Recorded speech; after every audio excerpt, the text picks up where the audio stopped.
بسم اللہ الرحمن الرحیم۔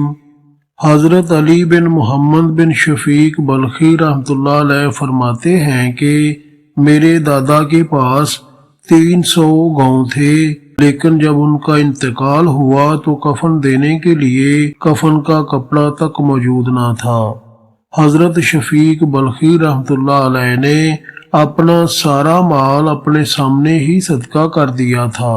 ہوا یوں کہ ایک مرتبہ حضرت شفیق بلخی رحمۃ اللہ علیہ تجارت کی غرض سے ملک ترکی چلے گئے۔ اس وقت وہ نوجوان تھے۔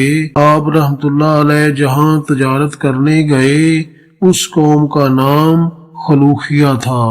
وہ قوم بتوں کو پوجتی تھی۔ حضرت شفیق بلخی رحمۃ اللہ علیہ بتوں کے گھر یعنی اس قوم کے عبادت خانے میں داخل ہوئے تو دیکھا کہ ان کا عالم سر اور داڑھی کے بال مونڈے ہوئے، سرخ ارغوانی رنگ کے کپڑے پہنے ہوئے ہے۔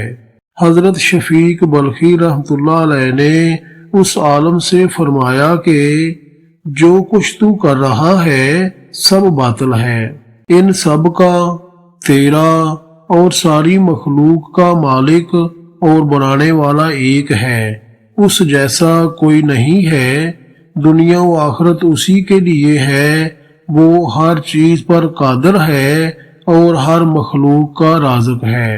اس پر بت کدے کے عالم نے آپ رحمۃ اللہ علیہ سے عرض کیا، اے محترم بزرگ، آپ کا اپنا فعل آپ کے قول کے مطابق نہیں ہے۔ حضرت شفیق بلخی رحمۃ اللہ علیہ نے فرمایا، وہ کیسے؟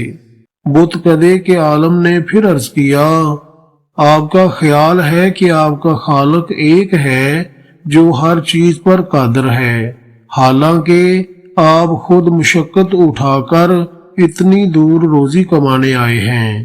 اگر ایسی بات ہوتی جو آپ نے کہی ہے تو آپ کا مالک آپ کو وہاں بھی رزق دے سکتا تھا اور آپ اتنی مشقت سے بچ جاتے۔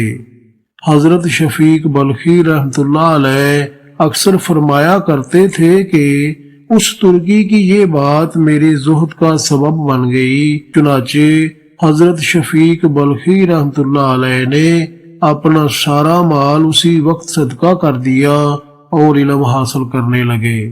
حوالہ توبہ کا دروازہ کھلا ہے۔